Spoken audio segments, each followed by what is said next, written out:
महराज मलिक के बाद अब सोनम वांगचुक भी जो है वो जेल की सलाखों के पीछे है। अपने हक की आवाज़ उठाकर अपने हक की मांग करने के लिए जब जो कोई जागता है उसे कब जेल भेज दिया जाता है आज के टाइम पे कुछ पता नहीं लग रहा है। आखिर अगला नंबर किसका होगा, आपका होगा या मेरा होगा, इसका भी किसी को कुछ पता नहीं, क्योंकि हालात इस प्रकार से खास तौर से जम्मू कश्मीर के और अब जो है लद्दाख के ख़राब हो चुके हैं कि कुछ पता नहीं लग रहा है कि अगला नंबर जो है किसका होगा। सोनम वांगचुक को आज गिरफ्तार किया गया।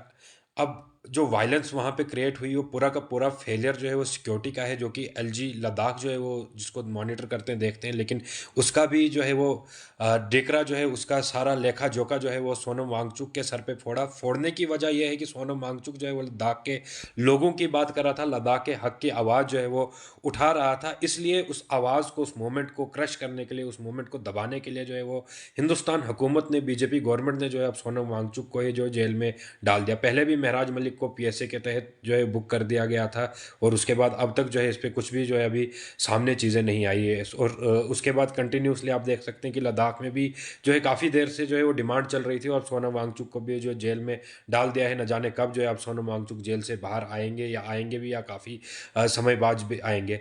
हर दिन जो है वो हालात जो है वो दिन ब दिन जो है ख़राब होते हुए नज़र आ रहे हैं, चाहे जम्मू कश्मीर के हों, लद्दाख के हों।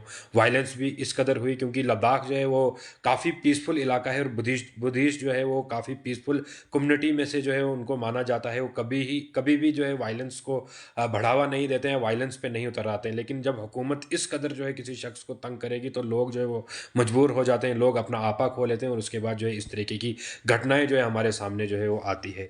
अब सरकार इन घटनाओं को जो है वो बंद करने के बजाय जो है वो लोगों को बंद कर रही है। तो सरकार से भी रिक्वेस्ट है कि एक कोई स्कीम जिस तरीके से जो है पीएम आवास योजना है, पीएम जेल योजना भी लाएं, जो हर घर में जो है वो जेल लगा दें, ताले लगाकर जो है अपने पास चाबियां लेकर जो है वो घूमा करें, जिससे आपको भी मुश्किलात नहीं आएगी और हमको भी, या पूरा एक बड़ा पिंजरा बनाकर जो है पूरे जम्मू कश्मीर खिते को ही जो है वो कैद कर लें।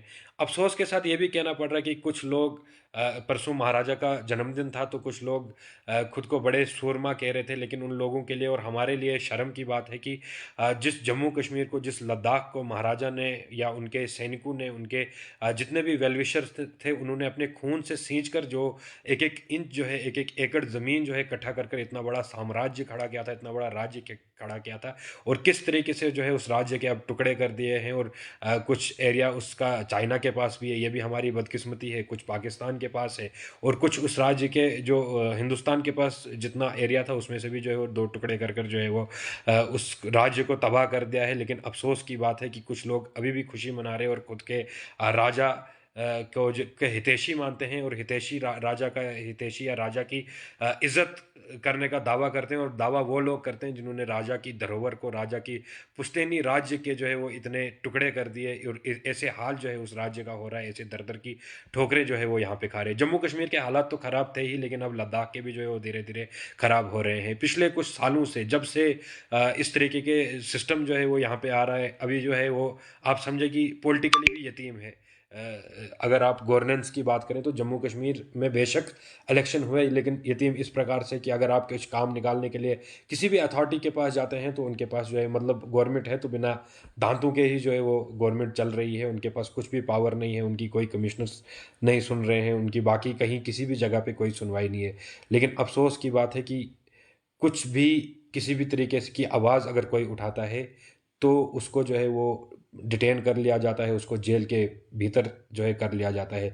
भाजपा से मेरा ये सवाल रहेगा कि आप हर बार जो है एक आवाज़ उठाते थे कि इमरजेंसी को आप जो है वो डेमोक्रेसी का कत्ल या काला दिन जो है वो मानते थे, जो कि इंदिरा गांधी ने इम्प्लीमेंट की थी। तो क्या इससे भी बदतर हालात के उस समय इमरजेंसी में थे? जो आप आज कर रहे हैं क्या वो इमरजेंसी नहीं है? जिस कदर जो है आप लोगों के राइट्स के साथ खेल रहे हैं, आप फंडामेंटल राइट्स को दबाने की कोशिश कर रहे हैं, लोगों को जेल के अंदर जो है वो भेजने की कोशिश कर रहे हैं, क्या ये जो है वो डेमोक्रेसी का कत्ल नहीं है? क्या ये जो है वो काला दिन नहीं है? या ये लोगों के हितों में जो है हनन नहीं है? आप जो है लोगों को बोलने से रोक रहे हैं। अगर कोई कुछ बोलना चाहेगा तो आप तरह तरह के जो है उसमें तर्क देते हैं। एक तो सबसे खतरनाक चीज़ है कि आप गद्दार जो है वो बहुत जल्दी घोषित कर लेते हैं। मेरे को तो कर ही दिया है आपने गद्दार, लेकिन मेरे को आपके घोषित करने या करने से जो है वो कोई फ़र्क नहीं पड़ता है। मैं तो बोलता हूँ और आगे भी बोलता जो है वो रहूँगा।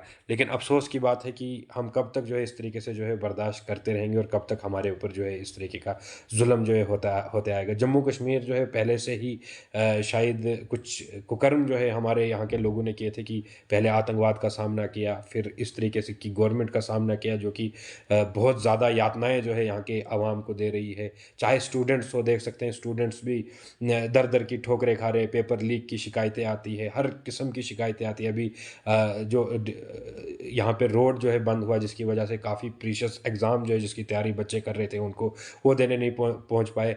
लेकिन अफ़सोस की बात है कि अभी तक हमारी मजबूरी है कि हम चुप रह रहे हैं और करें भी तो करें क्या? अगर हमने कुछ बोल दिया, हमने थोड़ा-सा भी ज़्यादा गवर्नमेंट के खिलाफ बोल दिया तो गवर्नमेंट जो है हमको भी सलाखों के पीछे डालेगी और लोग क्या बोलते हैं, इसी चीज़ को डरते हैं। इसकी वजह से जो है अभी तक कोई आवाज़ जो है वो नहीं उठा रहा है। लेकिन आखिर ये सब कब तक चलते रहेगा? एक न एक दिन लोगों का गुस्सा फूटेगा, तो हालात जो है वो और ज़्यादा ख़राब हो सकते हैं। आप बोलते हैं कि बाद में थ्रेट करता हूँ, ये थ्रेट नहीं है, इस चीज़ को नसीहत समझें, ये सीखें कि जिस तरीके से लद्दाख में लोगों ने आपा खोया, हर जगह खो सकते हैं। तो लिहाज़ा प्रशासन ने जो भी वादे जो है एडमिनिस्ट्रेशन या हुकूमत ने जम्मू कश्मीर के साथ किए हैं, तो उन वादों पे जो है खरा उतरने की कोशिश करें, लोगों को और ज़्यादा तंग करने की कोशिश ना करें, नहीं तो हालात जो है हर जगह के ख़राब हो रहे हैं, यहाँ के भी ख़राब हो सकते हैं। मैं बार-बार कह रहा हूँ कि इसको थ्रेट के तौर पे ना लें, इसको नसीहत के तौर पे लें कि मैं कंपेयर कर रहा हूँ कि लद्दाख में अगर इतने शांति प्रिय इलाके में जहाँ पे क्राइम का रेट जो है वो सबसे ज़्यादा कम है पूरे हिंदुस्तान में, वहाँ पे इस तरीके की घटनाएँ हो सकती है। 4 लोगों की डेथ वहाँ पे जो है वो एक जो वायलेंस के दौरान हो जाती है। तो कहीं भी कुछ भी जो है वो हो सकता है, कहीं भी कुछ भी जो है वो संभव है। लेकिन अभी यही मैं कहूँगा कि ये आखिर हमारे साथ हो क्या रहा है?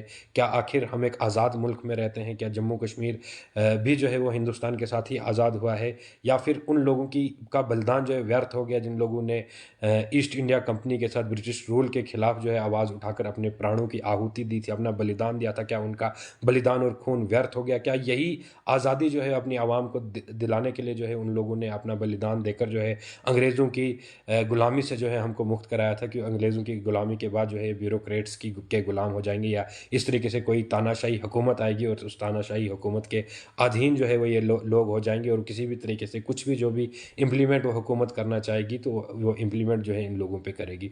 अफ़सोस के साथ ये कहना पड़ रहा है और आवाम से भी यही गुज़ारिश है कि आवाम भी कुछ ना करे, अगर आप कुछ करेंगे तो आपको भी सलाखों के पीछे डाल दिया जाएगा। मुझे भी कुछ दिनों तक जो है वो डिटेन किया गया था और उसके बाद जो है मुझे रिलीज़ किया गया, लेकिन फिर भी मैं बोल रहा हूँ, पता नहीं क्यों। लेकिन आपसे भी अगर आप थोड़ा भी खुद की फ़िक्र करते हैं तो इस सरकार के खिलाफ़ या इस हुकूमत के खिलाफ़ कुछ मत बोलें। आप अगर कुछ बोलेंगे तो आप जेल जा सकते हैं।